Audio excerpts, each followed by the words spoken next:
Do you know that it is possible to build an MCP server in OutSystems without the need of external libraries or external integrations?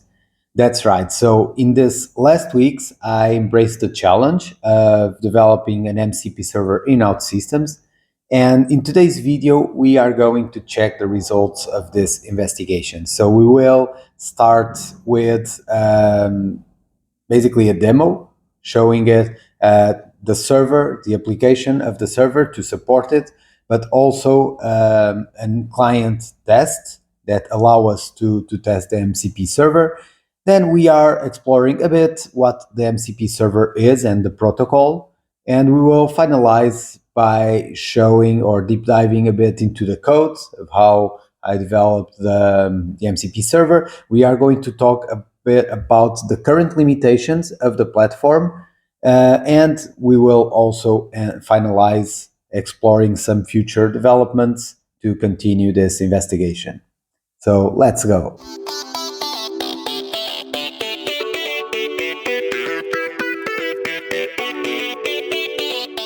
Okay, so let me start by showing the MCP Server Manager created here in OutSystems. So basically, this is a very simple application where it is possible for us to create different servers. And inside of each server, then we can specify the name of the server, version of it. We can give instructions for the agent to know the goal of this server, and then we can indicate if there are prompts exposed, resources, tools, and in this case, this part I will not specify right now. I will talk about this later. So in the tools, we can, or in each tool, resources and prompts, we can create here the ones we need. For example, in tool, I have this test tool created, so I can specify here the name. I can add a description of the goal of this tool so that the AI agent knows when to call this tool. And we can put here a schema indicating what is the type, the format of the requests that we are expecting. So in this case, you may see here that we are only expecting an input text, so a JSON with the field input text that is of type string, and it's basically a test input that will be replied the same way by the server. So this is a tool. Then we also have resources. So basically, resources is a file, a binary file. So we can add resources to be given to agents, and we have here the possibility to add those resources, to put a description, the unique URI for the agent to request, and finally we can also add prompts. So in this case, I have here two prompts. The testing prompt, where we give, in this case, we just give back this prompt saying, hello, username, user last name, how are you today? And you can see that these two are variables here for the user or for the AI agent to give as an input. So basically, the agent will give the username and the user last name, and the two of them will be replaced in this prompt message, and it will be given in return. And you can see that only the first one, the username, is mandatory. So we have these three tabs that basically are the types, the capabilities that an MCP server can give to an AI model. So this is basically the management application that allow us to specify different servers depending on of what we want to expose to AI agents. So in this case, I can imagine a certain company or a certain business having a server, an MCP server for each capability or each domain driven. For example, if the company has a CRM application, I would see the CRM having its own MCP server. If it has a ticketing management system, I could see also having a server just for the ticket management system, because by having each server separate, you can have your own authentications, your own permissions, so it's easy to segregate the capabilities of each server. And we also have here a ticket manager, MCP server, that this one we will show afterwards, but basically this is a simple MCP server just with one tool, create ticket, where we need to give a JSON with title and description. And what it does is that I have another application here that is a tool, a simple tool management application. And what this tool does is to call that application and create a ticket on the other side.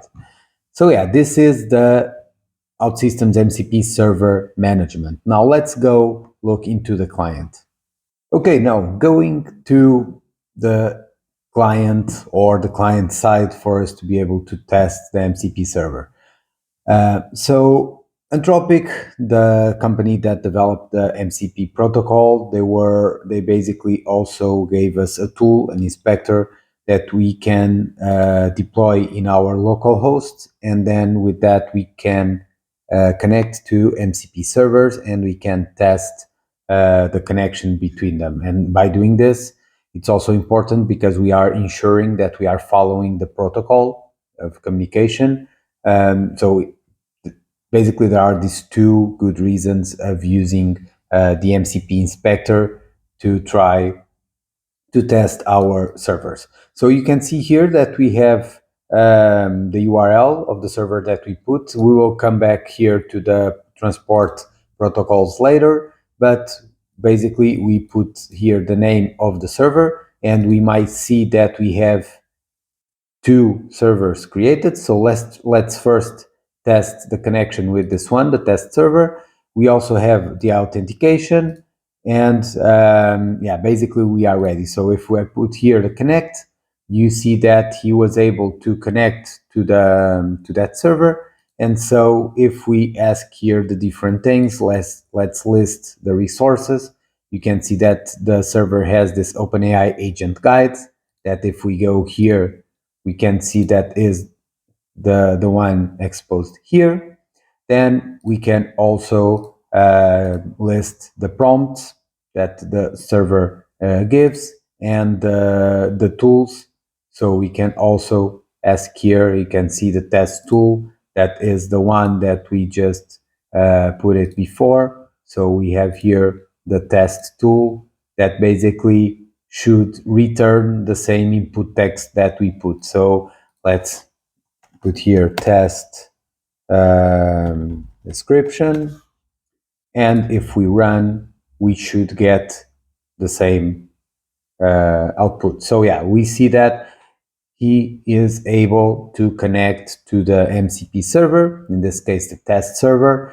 Now let's try this with another use case. So let's change the server. Right now we no longer want to connect to the test server, we want to connect to the ticket manager server. So if everything is correct, he will connect to this one, that basically the only thing that he has is one tool, the create ticket. So let's see, he was able to connect, so it means that he was able to find it. And you can see that because he has no resources or prompts, these two are disabled, so we only have the tool create ticket. And so this tool, the create ticket, I have put it in the codes, we will see this after, that this tool calls a service action on another application, on the ticket management system, and creates a ticket on the behalf. So that ticket management system is this application. It's a very simple application just to test ticket creation. It has a multi-agent system to deal with the ticket, but it's not on the scope here of this video. You can see this on another video that I put it, but basically you can see here the list of tickets that we have. So in theory, if we want to call this tool, let's put here for the title, oil level in generator 3 is in critical level, and we put here a description. By running this tool, it shows ticket 333 was created with title and the title. So if we go here right now and we refresh, we can see here the ticket that was created, the ticket 333, as we can see here, and the title and the description. So this is a very cool feature of, or a very cool capability and advantage of developing an MCP server in OutSystems, is that we can extend the APIs or extend capabilities that are being done in applications. We can extend them to AI agents. Before, we were already capable of extending through APIs, for example, but APIs are always to be used by other systems. In this case, we are more or less exposing the same capability, but to be used by AI agents. So if this MCP inspector was in reality an MCP client connected, for example, for OpenAI agent or Copilot or Claude, it would be possible for those agents to create a ticket in the system. And this is a very cool thing to do with OutSystems. And basically, this is the demo that I wanted to show. Now, let's go explore in reality what is MCP. So what is MCP, or Model Context Protocol? I have another video that I explain in a more broader way what MCP is, in a theoretical way, what is the goal of having MCP, its capabilities, and more or less showing in a non-technical way what it can be used for. But in reality, MCP, and we will deep dive in this video a bit more into the technical part, but MCP is a protocol, an open protocol that standardizes how applications provide context to LLMs. So in reality, you can imagine as being like an universal control remote, where agents, instead of having to manually know everything on their side, like manually configure each tool from each system that it needs to connect, with MCP, you are basically standardizing a way for AI agents to call tools from systems A, B, or C. So we can see here, if we go a bit below, this is basically the general architecture of an MCP. So basically you have an MCP server and an MCP client. And the MCP server, it's always positioned close to the systems that want to expose information, tools, resources, prompts, so capabilities.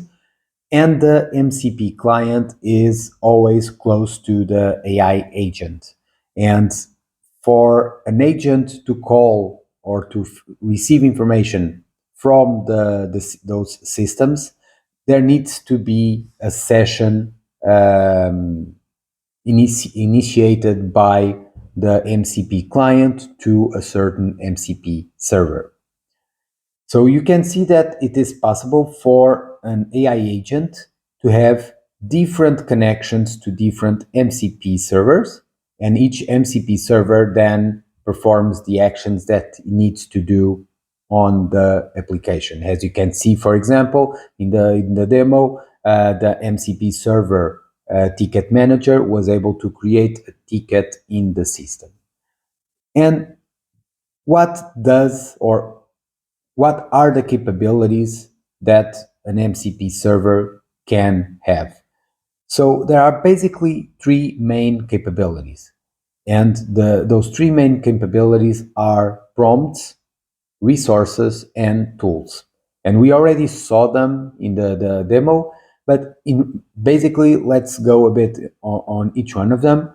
A prompt is basically where a system can give to an agent a set of instructions, prompt instructions of how a certain information should be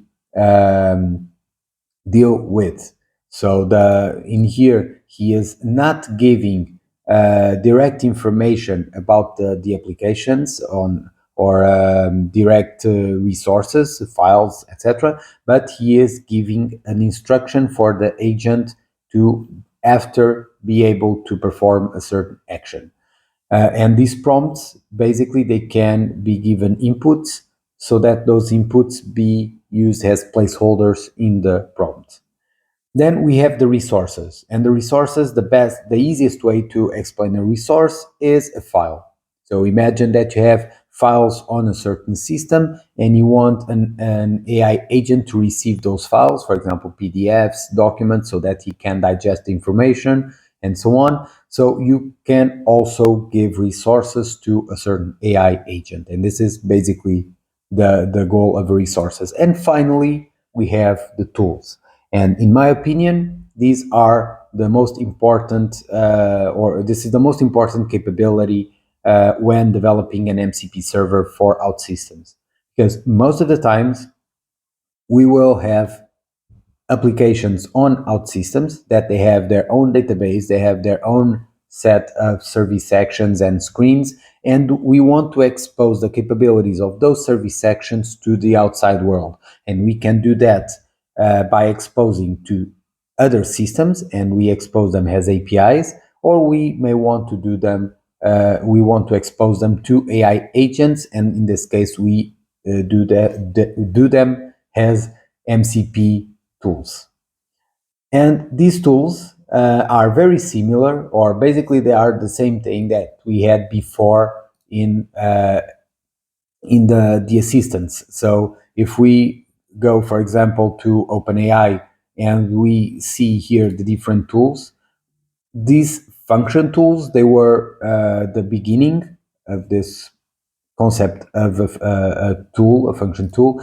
And when we created a function, you may see that we always had to define the schema. So we always had to define, for example, in this get weather tool, we always had to give the location to the tool and the unit that we wanted, if it was in Celsius or Fahrenheit. So basically, this is not something new in the AI agents world. But the problem is that beforehand, we always had to manually configure the functions here on the agent side. So we would have, if, for example, the ticket management system had 6 functions, then there was another system B that had 10 functions, and so on, so on. For each one of them, you would have to come here and manually configure the functions. And basically, the biggest advantage of the MCP server is that it's no longer the responsibility of the AI agent to define those tools. It is the responsibility of the provider of the system to create the tools, to configure them, to put the schema, give description of the different arguments that are necessary, and then the AI agent just connects to the MCP client, and the MCP client gives that information to the AI agent. So this becomes more transparent and more scalable for the AI agents. And now going into a very important point that we need to discuss, because it's important to understand one of the limitations on OutSystems side, but we will talk on that later. Let's go first talk about the protocols. So let's start here with the types of transport protocols that it can exist. So in the early days of MCP, in previous versions, I can say that it would not have been possible to develop an MCP server using OutSystems. And the reason for that is because in the initial versions, we only had HTTO protocol, and this is very far away from capabilities that OutSystems can deliver. So in this case, in this latest versions, they had extended the types of protocols available for the transport. So we no longer have only STDIO protocol to perform the communication between the server and the client, but now we also have streamable HTTP. And this is very cool because you can see here that now we can send and reply to messages using post or get requests.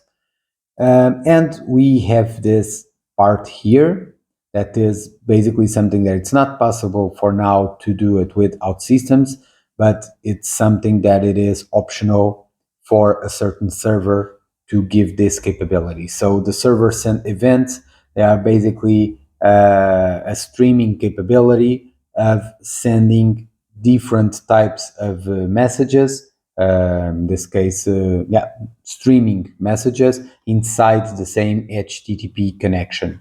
So without systems, it's not possible because you cannot maintain open connections through HTTP and send messages inside of them. But because this is optional, it does not block OutSystems from developing an MCP server. It simply limits for clients that use this. But we will go on this afterwards. So this streamable HTTP is what allows us to develop the MCP server in OutSystems. And now looking into the messages, there are basically two types of messages that we can send. There are requests that are the ones that the client sent to the server requesting for something. And we have the responses that are the messages that the server reply to the requests. And you can see that it has here a similar header. And the reason for that is because Anthropic developed the MCP, the protocol, using the JSON RPC specification. So this means that first, we always need to send this header in the requests and in the responses. The ID is optional, but we need to specify the version of the JSON RPC. And then every time the client sends a request, he also needs to indicate the method, and we will see what it is this, but basically is the different types of messages that exist, and then parameters. And those parameters will be flexible depending on the method that the client is asking. And then the server replies by also having the header with the version and the ID, and this is basically to allow to track which response to which request a certain response is, and he adds a result that it's going to be also flexible depending on the method of the request. And if something goes wrong, an error with code, a message, and some data if necessary. So these are basically the two types of structures that can exist. Of course, that for OutSystems, this is a very big challenge because we have the parameters and the results that can be completely flexible depending not only on the method, but also of the specification inside of the different capabilities, for example, tools. So this is it. The methods, basically, we are now going to explore, but it's very easy to see. It's basically, we will have a method for each one of these three capabilities. So for the prompts, we will have a listing method, prompt list, and we will have a get to get a certain prompt. For the resources, it's similar. So we will have the listing resource method, and we have the resource read, where we ask for a certain resource. And for the tools, the same thing. We have the method to list the tools that are available, and then we have the call for us to call a certain tool on the server side. And these are basically the 6 types of messages for these 3 capabilities. And of course, we also have then the first message of all. This is the important one. That is the initialization, because this is basically how we start a connection between a client and a server. So we have the initialization method. And with this, we close here an overview of the MCP, the protocol and the specification. And now we are ready for the funniest part, checking how this was possible to be built using OutSystems. So let's go to that part. So welcome to the MCP Server application. So we have here a set of screens that are basically the screens that you saw in the application. And then we have on the logic part, we have then here the MCP APIs of the MCP server. And this is what I love about the new ODC, is that it's perfectly okay for me to do everything in the same application, because this is in reality a container. So it's perfectly okay for us to have the MCP server capabilities, so to say, with the actions in the same place where we have the management application and the data, the tables with all the necessary information about the servers. So let's start here with the data, because it's a simple one. So here in the data, we have the different MCP servers that we can add. In this case, we had 2. Then we have the 3 big capabilities, so the prompt, the resource, and the tool. And then we have some other tables. For example, in the prompt, we have the arguments of the prompt that are basically the parameters that can be configured. And we have the messages, because the same prompt can have more than one message given. It can have like a history of messages between user and an assistant. For example, this is also very handy if you want to save a full history of conversation in a certain server. You can also use a tool to do that, and then fetch the prompt in this way. And for the resources, you have the binary part of it. And then you have here a session that is basically as the name says, is whenever there is an initialization between a client and a server, a session is created. And mostly because there is the need of creating this MCP session ID. So this is something that needs, it's a way to confirm which session a certain MCP client is sending requests. So every time there is an initialization, the server sends an MCP session ID, and then from now on, the client always needs to add this MCP session ID in the header of the communication. And then, we have here some logs that are added. We have some statics to define the error code, and that's it. Yeah, it's not a big thing regarding this data model. It's quite simple. Now let's go to the cool part of the MCP.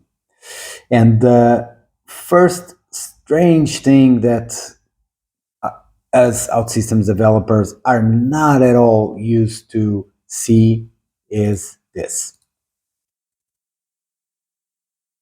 Having one huge API method for everything.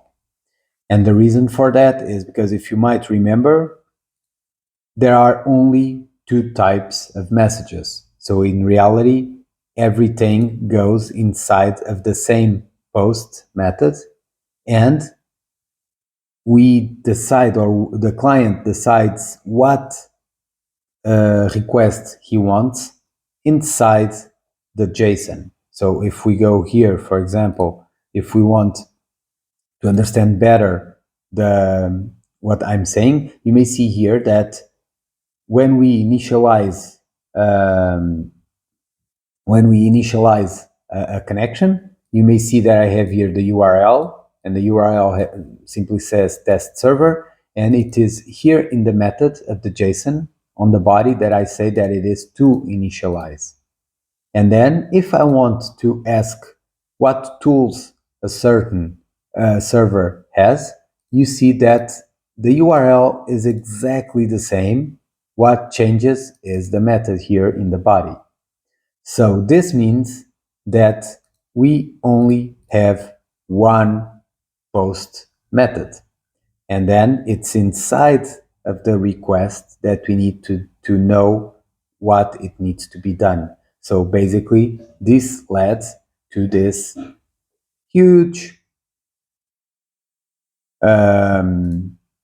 this huge if-else conditions for each type of request. I could also do this with a switch, but personally, in terms of visually, I do find this more appealing using this part instead of using like a big switch with a lot of options.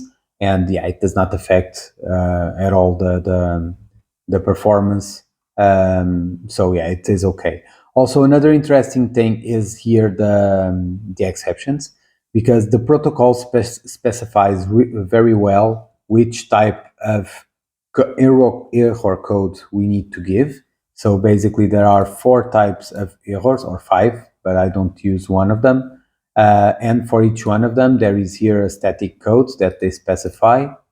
And so this means that I had to create a specific exception for specific scenarios, and depending on the type of exception, I perform a validation of the JSON. So I will explain the reason for that, and I have to do this dancing of writing in a text, serializing, and then putting into a certain response.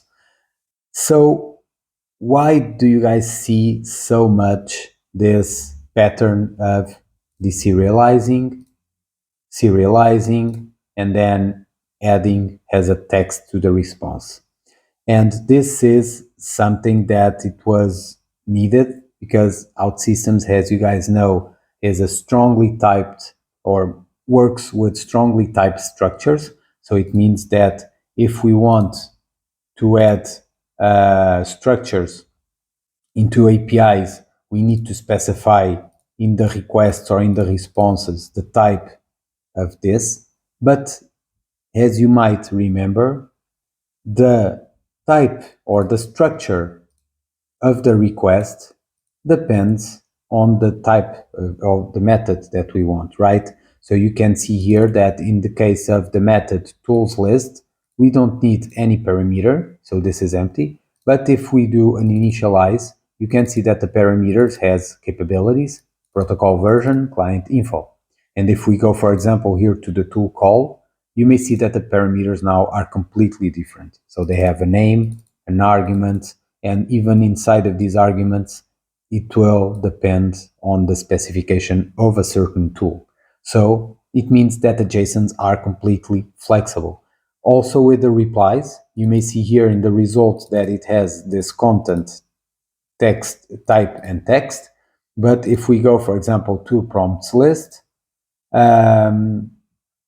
we get a completely different result, because we now have a prompt that is a list with, for each one of the list, each element, we have a name, description, arguments, and so on. So you can see that both the request and the responses can be completely different. And so for that reason, the only way for you to deal with this is if you receive everything as a text, respond to everything as a text, and then inside of each situation, you serialize and deserialize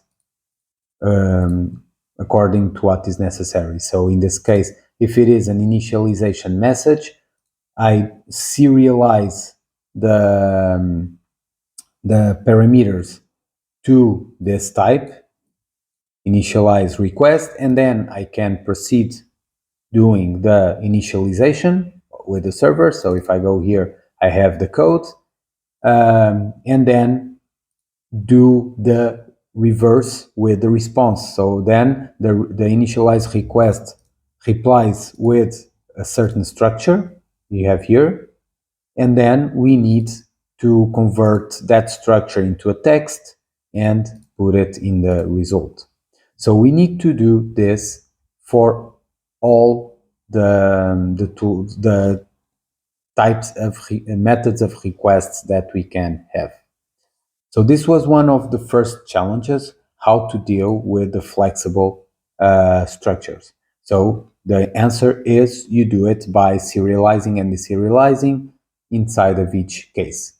But as you might see, there is a problem with this serialization, because if we have here these 4 fields that are always common in all the requests, and only inside of here it becomes flexible, this means that this part, first we need this part to know the method, the ID, and so on. So for us to fetch the method, we need to serialize, or we need to transform this information. But even if we deserialized this, we could not deserialize the parameters, because we would have to have a fixed structure. So to have a fixed structure, we would already have to have parameters.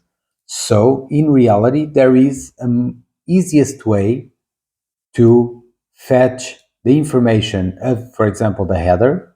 There is an easiest way to do it by using JSON Nata.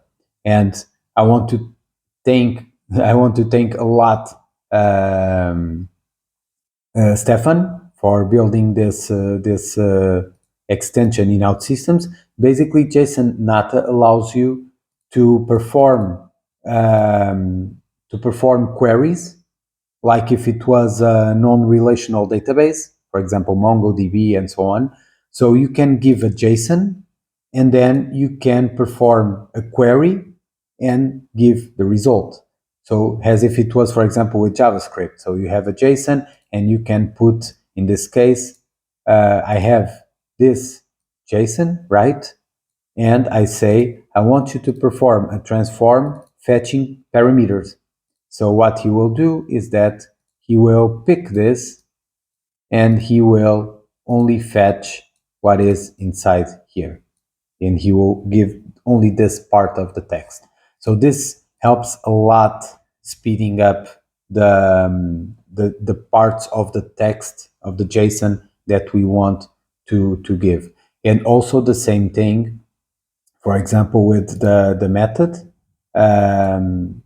So you can see here that I have this validate JSON RCP, that is basically just to ensure that the user is following up the specification of JSON RCP. And in this JSON RCP, I also fetch the method. And basically, this is how I then know the method that it needs to be used and proceed with the correct action. Now, I think we are now ready to deep dive into the most important part, that is the tools, the resources, and the prompts. You can then look after, when I put this on the Forge, you can take a look. There is not a big deal about these two, but the tools, it has an important characteristic that we need to consider here, because so far, by using resources or prompts, we could do it everything using the application, right? So we have this application, and in here we can completely specify a resource, right? Because we can add a resource, and we can put the resource here. So we don't need any runtime development here, because we can do everything on the application.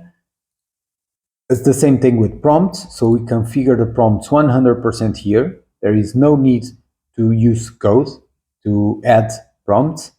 But with tools, it's different. And the reason for being different is because we cannot program a calling of a service action or an API dynamically here.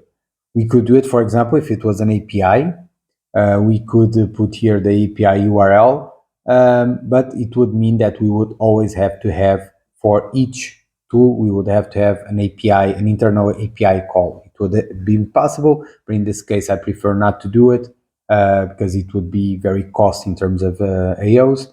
So it's always better to use service actions.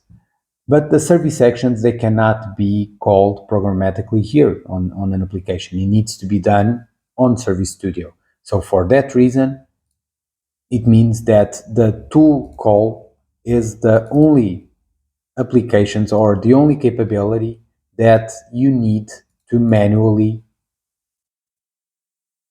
program the desired outcome. So you might see here that I have the create ticket code here. So this means that for each tool, we would have to have this branch, and we then pick the parameters, we give it to this create new ticket. And this create new ticket, you might see that it belongs to the MAS ticket system, ticket management system. So it's here in the ticket management application. So you can see that one limitation that we might consider so far is the fact that because we cannot call runtime service actions, we always need to put the service actions of the tools hard-coded, so to say, in the code manually. So if a client or if a certain project demands that we add tools to a certain MCP server, we always need to go to the Service Studio and to put here manually the handling of each tool. So you can see here that it had some challenging parts, the MCP server implementation. The most characteristic one is the fact that everything goes into the same method. This initialize SSE, it is, I could say it is a dummy action, because this is basically the, as you might remember us talking about the server sent events. So the server sent event is basically you call a get method, but instead of receiving immediately a response and closing the connection, the client and the server remain with this get call, they remain with the connection open, and then inside of this connection it works like a tunnel. Its messages are sent between the client and the server. And you can see that without systems this is not possible, because first we have a timeout. Even if we could manipulate the timeout, we cannot send messages inside of a connection. So we can only reply to a certain connection. And so basically what I have here is I implemented nevertheless this method to have it for the agents to be able to call it. But here in the allows SSE, basically if it is false, we send status codes that SSE stream is not available in the server. So this way the client knows that SSE is not available, and so he needs to use everything by HTTP connection or HTTP post messages. So yeah, this is basically the code of the MCP on the client side, or sorry, on OutSystems side. Now let's talk a bit about limitations. There are currently two limitations of implementing an MCP server on OutSystems, and we already talked about them, but let's recap here. None of these two are blocking limitations, because it's, as you guys saw, it's possible to use an MCP server in OutSystems, but these limitations really impact the scalability of OutSystems in agentic world outside to the most known MCP clients in the market. So the first one is the fact that we cannot use the SSE protocol. And why is this important? Because most of the big players, big MCP client players in the market, they use the SSE in their agents. And how do we know this? Because if we go, for example, here in the OpenAI, and we try to connect to an MCP server, so let's add here our OutSystems MCP server, we will see that we will get an error on it. Let me just put here.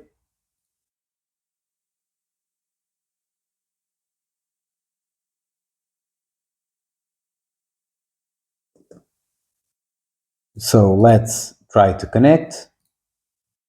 So right now, what I'm basically doing is I have here an agent, an AI agent, or an assistant, whatever you guys want to call it, and I'm giving the capability of this agent to connect with this OutSystems MCP. But you can see here that he was able to find the server, so he accepted. There is here the authentication, but then when the time comes to enable or to check the tools that are available, it gives an error. And the reason for that is because he is trying to call this get SSE, and he is trying to do everything inside the same connection using SSE, so to stream the messages. And because OutSystems does not allow this, the server does not allow this, so it gives an error.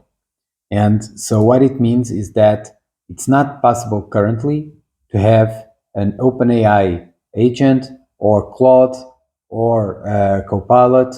So the big players in the market, they all need SSE on their configuration because it was the way they decided to go through with this.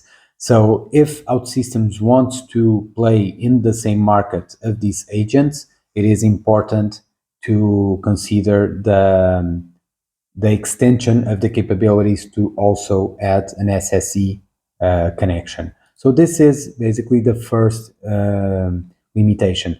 The second limitation is regarding the function. So as we said, it becomes really hard, or it becomes more challenging if you want to scale tools, because we are using here an MCP server. So it means that every time we will have a tool, we will need to create a branch here in the code to deal with this, with the code that is necessary.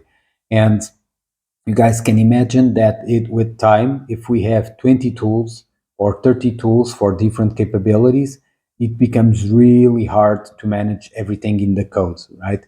And it also it's not also easy to perform tests on the manager application and so on. So I do believe that this is something that OutSystems can also try to find a way to improve this part, giving us capabilities to specify a certain tool and define the runtime, or in an application define the service action that we want to call. A bit like what it happens with workflows, right? So if you go to a workflow and you create a step of the workflow, you can then select on the right side the service action that you want that workflow step to call. So I would imagine something similar here, to allow us to define a tool and then say this tool should call this service action. And then it is up for OutSystems to check the signature of the service action,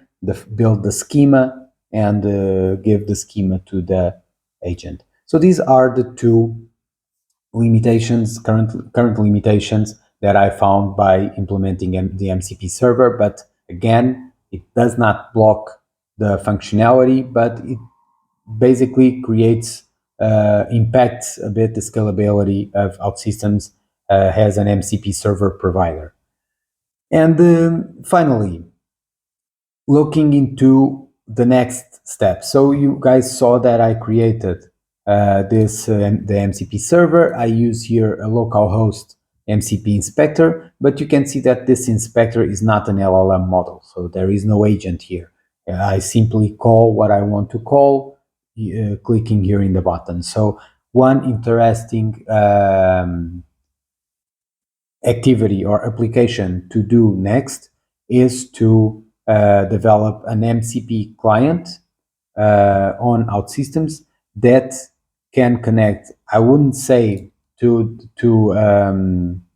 the AI agent builder, because the AI agent builder is really strict right now in the tools, because it uses the parameters, fixed parameters, parameter 1, parameter 2, parameter 3. So it's not really flexible. But for example, we can create an MCP client and connect it, for example, to an OpenAI integration, or Mistral, for example, if we want to try with the European, and define an MCP client also on OutSystems. And this allows at least to have two OutSystems customers or environments calling each other using their agents and the MCP servers.